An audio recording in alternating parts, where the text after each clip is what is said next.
En 1823, le jeune et brillant chimiste et physicien Michael Faraday réalise malgré lui une expérience qui va faire reculer les frontières du froid et entamer la descente vers le zéro absolu. On lui a demandé d'explorer les propriétés d'un nouveau gaz, le chlore. Il fait chauffer les cristaux de chlore au fond d'un tube scellé.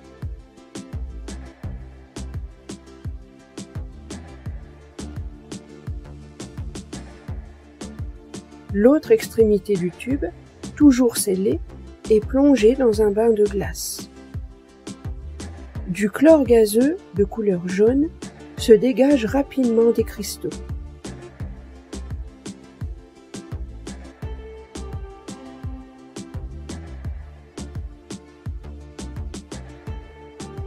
Un de ses amis lui fait remarquer une substance huileuse au fond du tube, à l'extrémité plongée dans la glace. Faraday veut savoir ce que c'est. Il décide d'ouvrir le tube. Surprise! Le tube explose et le liquide huileux disparaît mystérieusement. Le lendemain, Michael Faraday reproduit l'expérience. Il comprend que l'augmentation de la pression à l'intérieur du tube fermé a provoqué la liquéfaction du gaz chlore. Plus tard, il reproduit l'expérience, mais cette fois-ci avec de l'ammoniac. Il constate que lorsqu'on libère la pression, le liquide s'évapore et la température baisse fortement. Il prédit qu'un jour, ce phénomène de refroidissement sera peut-être utile pour conserver des substances animales ou végétales à des fins alimentaires. Cette idée novatrice est intéressante, mais Faraday ne va pas plus loin dans sa réflexion.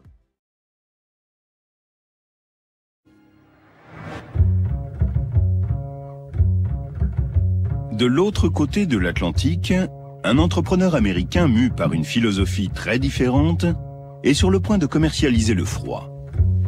Une conversation avec son frère oriente Frédéric Tudor dans une voie qui va faire de lui l'un des hommes les plus riches d'Amérique.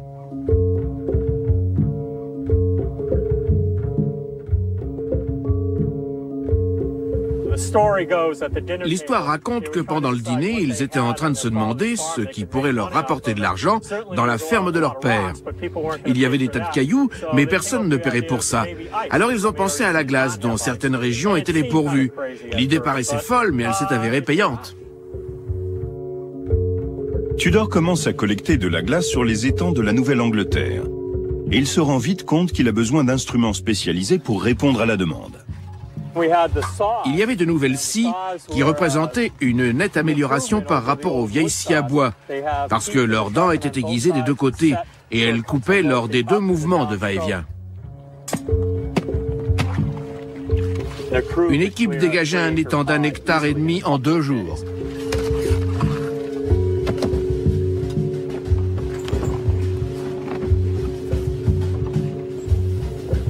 Le rêve de Tudor, mettre la glace à disposition de tous, ne se limite pas à la Nouvelle-Angleterre. Il veut l'expédier dans des régions chaudes comme les Caraïbes et le sud des États-Unis.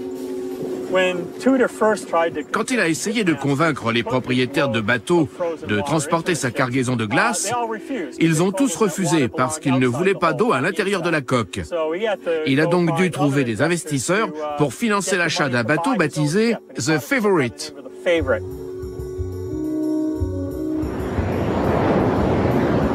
La Nouvelle-Angleterre devient le réfrigérateur du monde.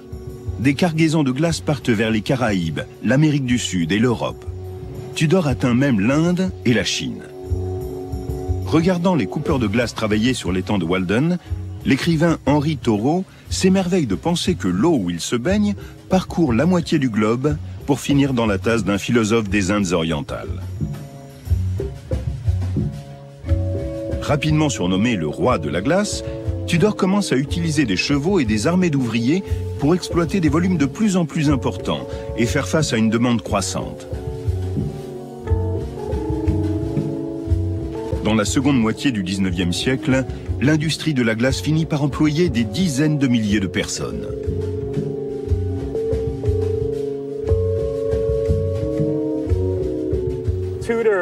Tudor est devenu le plus gros distributeur de glace et l'un des premiers millionnaires américains. Un seul de ses bateaux partant pour les Caraïbes lui rapportait 6 000 $. Et ça, à une époque où les gens gagnaient 200 ou 300 $ par an. Gagner des milliers de dollars paraissait inconcevable. Même en perdant 20% de la glace pendant le voyage, les bénéfices étaient colossaux.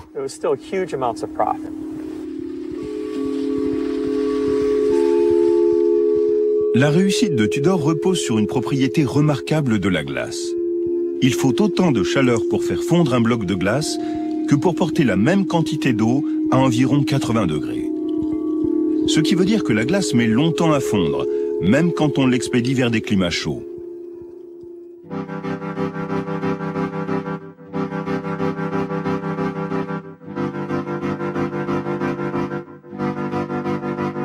Ce qui a débuté comme une petite entreprise familiale devient un commerce mondial. Frédéric Tudor a réussi à industrialiser le froid de la même manière que les grands pionniers de la vapeur ont domestiqué la chaleur. Dans les années 1830, la révolution industrielle bat son plein. Mais pour que puisse s'accomplir l'étape suivante dans la conquête du froid, il faudra paradoxalement attendre l'apparition des machines à vapeur et le principe de la conversion de la chaleur en mouvement. C'est en effet seulement ensuite que seront mises au point les premières machines capables de produire une réfrigération artificielle.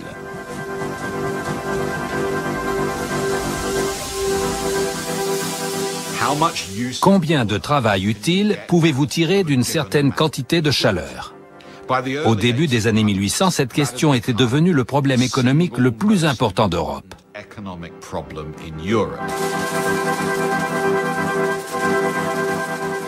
Pour faire des bénéfices, il fallait convertir efficacement la chaleur en mouvement, sans gaspiller de chaleur et en obtenant le maximum d'effets mécaniques.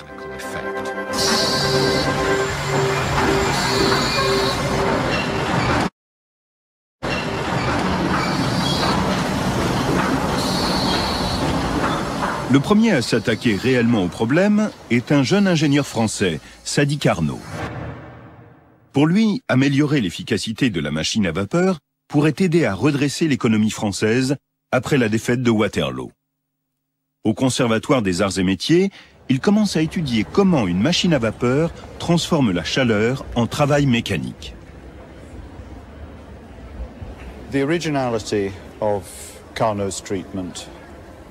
L'originalité de la démarche de Carnot, selon moi, a été de montrer que pour extraire de l'énergie, du travail, d'une machine à vapeur, il faut une source de haute température, la chaudière, et une source de basse température, le condensateur. Et l'essence de la machine à vapeur, pour Carnot, c'est que la chaleur passe de la haute température de la chaudière à la basse température du condensateur. Dans les machines à vapeur, tout indique que la chaleur s'écoule autour de la machine et que lorsqu'elle s'écoule, la machine produit un travail mécanique.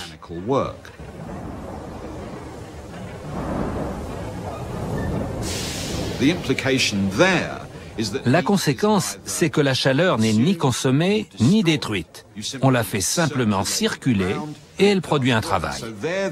On peut donc établir une analogie entre la chaleur d'une machine à vapeur et l'eau d'un moulin à eau. C'est l'écoulement de la chaleur qui fait que la machine à vapeur fonctionne. Carnot compare l'écoulement de la chaleur à l'écoulement de l'eau sur une roue à aube. Il note que la quantité de travail mécanique produite dépend de la distance sur laquelle l'eau chute. L'idée nouvelle, c'est que la machine à vapeur fonctionne de la même manière, sauf que cette chute est une chute de température entre la partie la plus chaude et la plus froide de la machine. Plus la différence de température est importante, plus on produit de travail. Carnot expose cette idée dans un livre écrit pour le grand public. Au lieu d'être salué par la communauté scientifique comme un ouvrage de référence, Celui-ci est donc largement ignoré. Voici ce livre, la seule publication de Carnot, Réflexions sur la puissance motrice du feu, de 1824. Un petit livre de 118 pages, tiré à 600 exemplaires seulement, et passé pratiquement inaperçu de son vivant. 20 ans après sa publication, le physicien écossais William Thomson veut absolument s'en procurer un exemplaire. Il se trouve ici à Paris et passe un temps fou à aller voir les libraires, à aller voir les bouquinistes, installés sur les quais de la Seine, en leur demandant le livre. Mais tous lui répondent qu'ils n'en ont jamais entendu parler.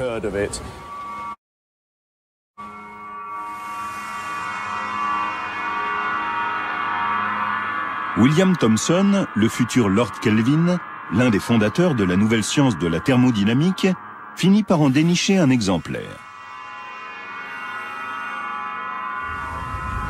Les idées de Carnot aident à définir deux lois fondamentales régissant les flux d'énergie. La première dit que l'énergie peut être convertie d'une forme à une autre, mais ne peut jamais être créée ou détruite. La seconde énonce que la chaleur ne s'écoule que dans une seule direction, du chaud au froid.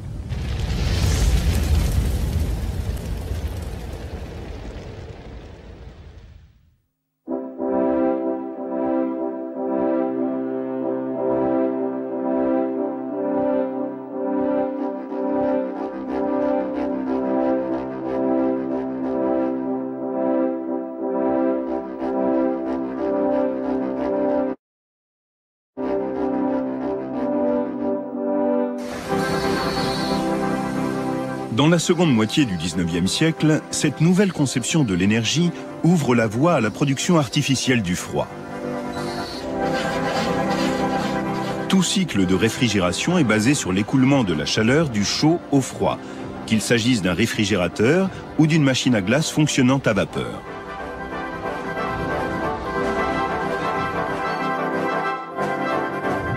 Dans la première étape de ce cycle, des pistons géants compriment de l'ammoniac en un liquide chaud.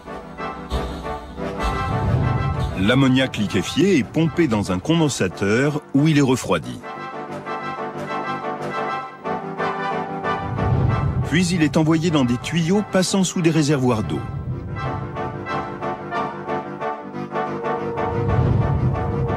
Au cours de l'étape suivante, l'ammoniac liquide s'évapore et la température diminue.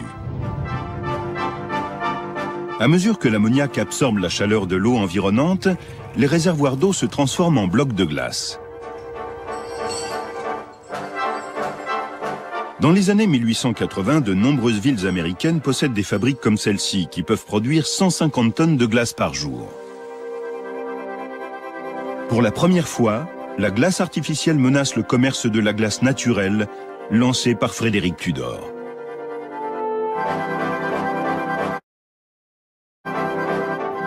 L'appétit des Américains pour la glace est insatiable. Abattoirs, brasseries et entrepôts de nourriture en font une importante consommation. Une fois débitée à la chaîne dans les abattoirs de Chicago, la viande est expédiée en train dans des wagons de marchandises, refroidis par des blocs de glace. Livestock on its way to the great meatpacking centers of the nation, to markets everywhere. Food of every sort, safely and quickly delivered in refrigerator cars. De New York à Los Angeles, les restaurants peuvent désormais servir de la viande fraîche à des milliers de kilomètres des centres d'élevage. Les fruits et les légumes deviennent disponibles hors saison et le régime alimentaire urbain s'améliore, faisant des citadins américains les gens les mieux nourris au monde. Et pour qu'on puisse tout garder au frais chez soi, le livreur vient recharger les glacières lors de sa tournée hebdomadaire.